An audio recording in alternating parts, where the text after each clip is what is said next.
And Blair Woodard, wow, I can't believe he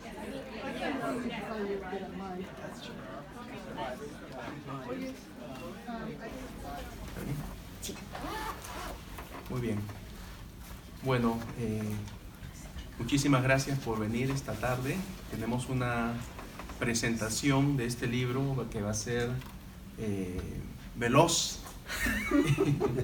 Pero para mí es muy importante presentar este libro aquí en Boston porque parte del argumento del libro realmente tiene base en este espacio, ¿no? En Boston como un espacio de fundación del hispanismo norteamericano, ¿no? Y desde allí, un poco desde esa plataforma, vamos a intentar comentar algunos aspectos importantes de esta investigación. Bueno, muchísimas gracias por venir y comenzamos. ¿Conmigo? Contigo. Perfecto, gracias. Mercedes López Rodríguez de la Universidad de South Carolina. Muchas gracias. Soy el jugador sustituto que entra a jugar a la banca cuando el jugador titular no puede venir. Muchas gracias por eso. Quisiera empezar contando sobre algo que pasó hace como 12 años cuando Enrique era editor en una revista y estaba encargado de hacer la edición de las reseñas. Él me pidió reseñar un libro y yo lo hice con mucho trabajo y creo que era una buena reseña. El único problema era que tenía unas 12 páginas. El límite eran 3. Y todos los que conocemos a Enrique sabemos que él tiene una manera elegante, maravillosa, de hacerte sentir bien, pero al mismo tiempo es muy riguroso. Y en vez de decirme lo que yo hubiera hecho, tienes que cortar a 3 páginas, está bien, pero mándamela para mañana. Él me escribió un hermoso correo que decía, que yo lo encontré en estos días en mi archivo: querida Mercedes, espero algún día escribir un libro y que tú lo reseñes con el cuidado y la atención con que lo has hecho en este caso.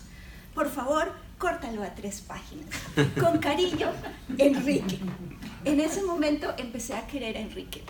Eso fue hace muchos años, porque Enrique es un colega que trajo de San Marcos algo que es hermoso y es el comportamiento de un maestro, el comportamiento de una persona que está ahí para apoyar a sus colegas, para ser un humano decente y un intelectual increíblemente riguroso. Hace unos días, cuando me dijo que Sara no podía venir y que si yo quería presentar su libro, pensé, he esperado 12 años por este momento, claro que sí. Y quiero empezar justamente por la biografía de este peruano universal, que se formó como una sedimentación de viajes transatlánticos. Me refiero a Enrique Cortés, no estoy hablando de Garcilaso de la Vega, por si tenían alguna duda, porque creo que este hermoso libro es posible justamente porque Enrique es un viajero que ha sedimentado su práctica como escolar a través de diferentes lugares, de diferentes viajes y de diferentes diálogos. Otra cosa que sabemos todos los amigos de Enrique es que es un placer hablar con Enrique. Y que se puede hablar con Enrique horas y horas y horas.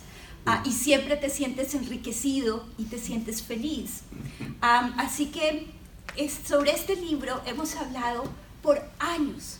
Cuando Enrique llegó a Georgetown ya tenía este libro en la cabeza. Las primeras conversaciones que tuve con Enrique eran sobre este libro. Todavía no tenía esta forma, pero este libro ya estaba ahí. Y por muchos largos periodos hablamos sobre cómo aproximarse a un autor que es un clásico. Y no quisiera detenerme demasiado en la contribución a los estudios garcilacistas, porque todos los que están presentes en esta sala saben mucho más sobre los estudios garcilacistas de lo que yo sé. ¿Qué es lo que valoro profundamente de este libro? ¿Qué es lo que enriquece mi propia práctica profesional como intelectual y como académica, siendo una persona que no hace estudios peruanos, que no hace estudios garcilacistas, pero que trabaja con estudios de archivo? Yo creo que es el dispositivo metodológico que Enrique desarrolló en este libro. desafortunadamente hay muchos libros que desarrollan un excelente esqueleto teórico, pero nunca logran convertirlo en un dispositivo heurístico o en un dispositivo metodológico.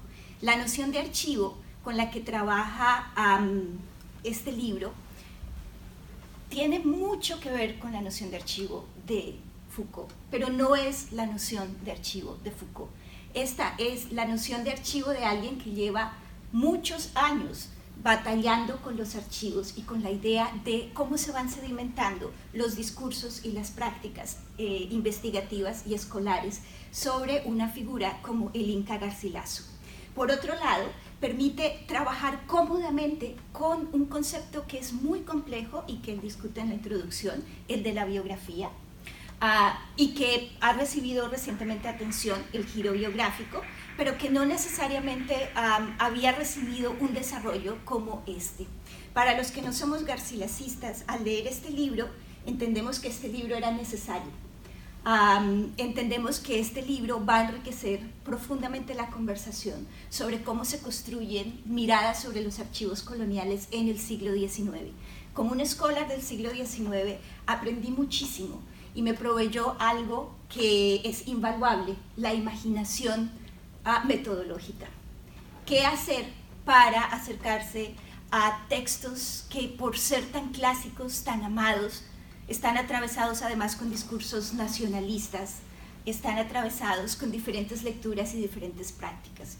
Finalmente, como dije, solo quisiera decir que un libro como este, tan rico, es posible por una persona como Enrique, que mezcla la tradición de San Marcos, que tiene un diálogo activo con los investigadores peruanos en el Perú, que siempre trabaja con respeto por todos sus colegas, estén donde estén, que conoce el campo investigativo de los Estados Unidos, el campo académico de los Estados Unidos en diferentes lugares, en Boston, en Georgetown, en Oregon, en Temple University, y también que tuvo tiempo de estar en Europa y pensar desde Europa. Es un libro tan completo que es posible gracias a la biografía. Puede ser un libro polémico, para referirme a la segunda palabra, pero no entendería quién puede polemizar contigo. Es tan sólido que es indestructible. Los scholars, después de este libro, van a tener que luchar mucho para deconstruirte. Y eso es algo que merece un aplauso.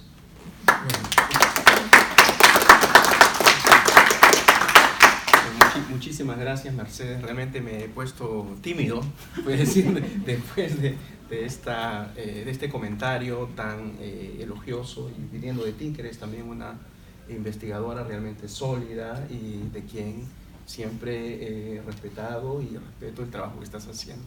Muchas gracias. Bueno, vamos a continuar con Paul Firbas, también amigo de muchos años y lector brillante del Inca Garcilaso.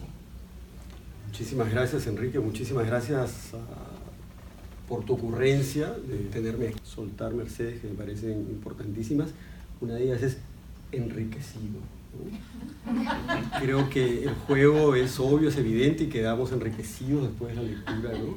Y otra palabra que creo que la has dicho con muchísima justicia es sedimentación, sedimentar, digamos, lo que supone un trabajo que ha sido meditado por un periodo largo de tiempo, donde una serie de cuestiones que son polémicas empiezan a sedimentarse y a adquirir una especie de quietud crítica que les da inclusive más potencia, ¿no?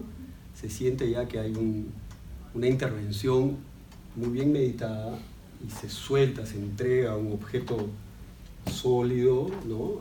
Indestructible, como dices, para pues, la comunidad científica. Y yo diría, quizás me animo a decir que no solo para la comunidad, digamos, científica, esa palabra que es tan grave, ¿no? La comunidad, digamos, de lectores interesados o académicos, pero también la posibilidad de que este libro se abra con lo que decías, que hay una matriz, una invitación a coger una metodología que puede ser de utilidad para académicos en distintas disciplinas, pero también para escritores que no necesariamente intervengan desde la academia. Y en esto quiero llamar la atención a algo que dejó otra de estas. Ha habido varios momentos desde el pre-Lasa, para volver a la metáfora futbolística de que queda la pelota dando botes a ver quién la coge, ¿no?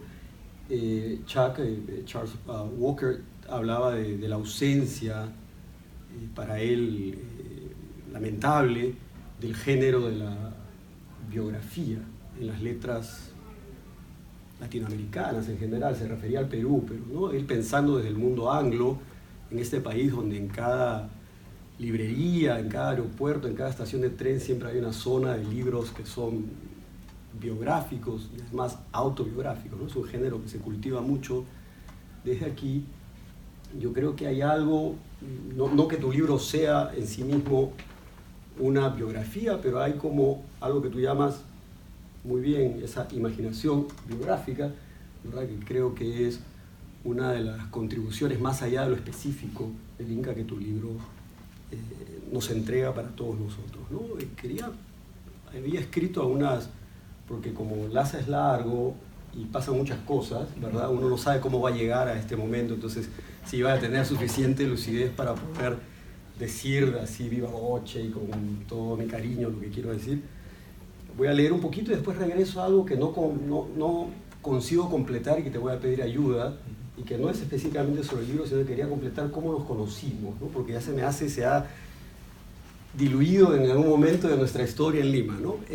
Agradezco muchísimo, en primer lugar, a Enrique por tenerme aquí para presentar este libro, biografía, polémica, el Inca Garcilaso y el Archivo Colonial Andino en el siglo XIX, publicado en Madrid, Frankfurt, por Iberoamericana Verfeer, hace pocos meses, ¿no? Creo que el pie de imprenta es 2018, pero el libro de verdad está circulando hace muy pocos meses, ¿no? Además, en una colección muy bonita, muy hermosa, que es Parecos y Australes, ¿no? Quiero empezar celebrando, por supuesto, el resultado de ese trabajo de largos años, esa sedimentación de la que hablábamos, en un tema que visibiliza el papel del Inca Garcilaso en un archivo, en un conjunto de textos, en debates y polémicas historiográficas y políticas entre Estados Unidos, Inglaterra, implicado España, sin duda, y por supuesto el Perú, durante el siglo XIX, y el ejercicio a veces urgente de acompañar simbólicamente, a través de políticas culturales más o menos explícitas,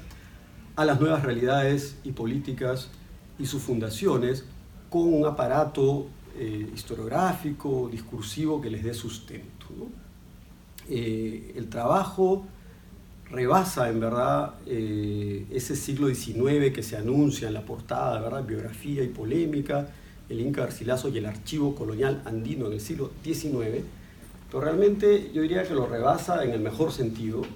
Se va constantemente, porque es obvio por el tema, hacia archivos renacentistas, etcétera, pero también, por lo menos diría yo, llega y muy bien hacia la mitad del siglo XX, ¿verdad? Por ejemplo, cuando Porras interviene editando paisajes peruanos, ¿no? Y eso implica ya en verdad meternos muy al siglo XX, así que es un libro que creo por esa misma sedimentación, por esa meditación, se contiene, digamos, anuncia de un modo contenido que es una intervención en los estudios decimonónicos, pero creo yo que tiene muchísimo que ver con la constitución política de los imaginarios nacionales ya del siglo XX en el área andina, específicamente en el Perú, ¿no? El excelente libro de Cortés parece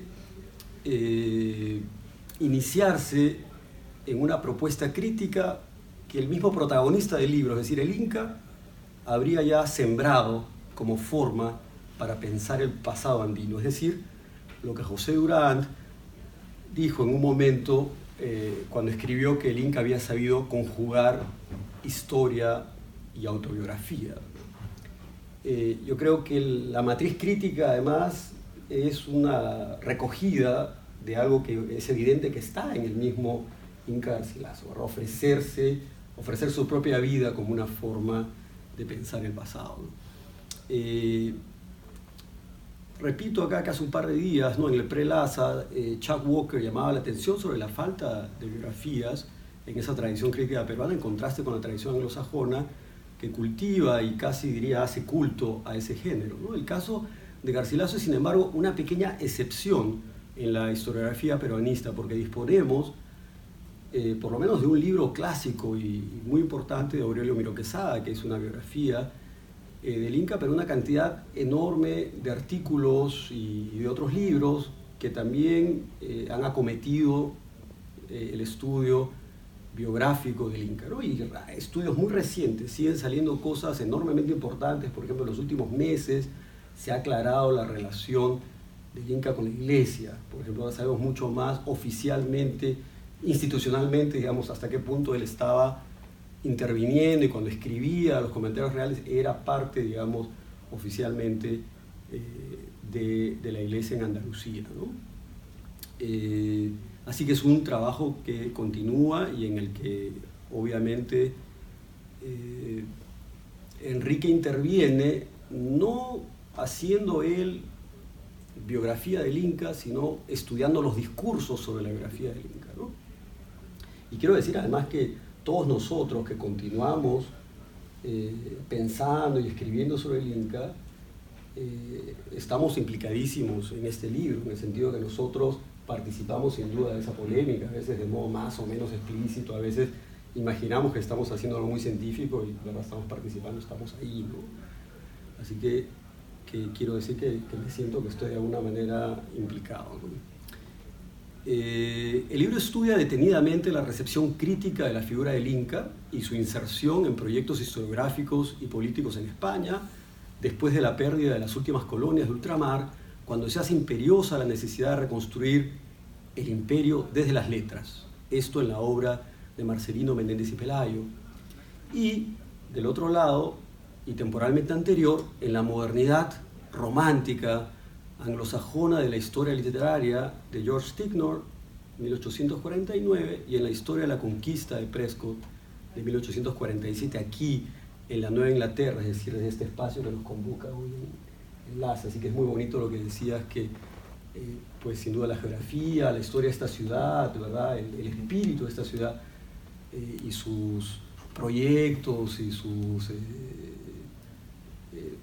utopías también, de alguna manera, ¿no? Y su mirada romántica de lo que era España y el mundo hispanoamericano, pues están implicadísimos, ¿no? Desde ese mediado del siglo decimonónico, el libro se mueve hacia el siglo XX, concentrándose en los debates peruanos sobre la figura y la obra de Garcilaso, especialmente en la polémica de Manuel González de la Rosa y José de la Ribagüero, y sus diferentes variantes del mestizaje como posible modelo de la nacionalidad peruana. La imaginación biográfica es el concepto crítico que estructura todo el libro y se conecta además con lo que podría haber sido, pienso, ¿no?, el otro gran proyecto biohistoriográfico peruano, el de Alberto Flores Galindo, sobre el novelista, poeta y antropólogo peruano José María Arguedas, que quedó desafortunadamente truncado por la pronta desaparición del gran historiador de Buscando un Inca, ¿no? Garcilaso ha sido tantas veces y por tan buenas razones conectado, comparado con el Inca, con Arguedas, en buena parte porque estos dos autores, Garcilaso y Arguedas, trabajan con ese mismo tropo, ese movimiento textual autobiográfico, biográfico, y activan esa imaginación crítica que Cortés recoge y potencia con su libro que hoy celebro. Hasta aquí lo que había escrito un poco así de borrador para improvisar y dejarme espacio. Quería terminar en verdad con, ya que la matriz es tuya, ya es la imaginación biográfica, intentando reconstruir, porque creo, y es importante en lo que decía, que trasciende también un poquito el lenguaje. Es un libro perfectamente académico, ¿verdad? Pero creo yo que esa matriz, espero, pueda ser crítica, pueda ser recogida por escritores, por gente que quiere intervenir, pero que no necesariamente están instalados, digamos, en la academia con todas sus peculiariariedades, ¿no?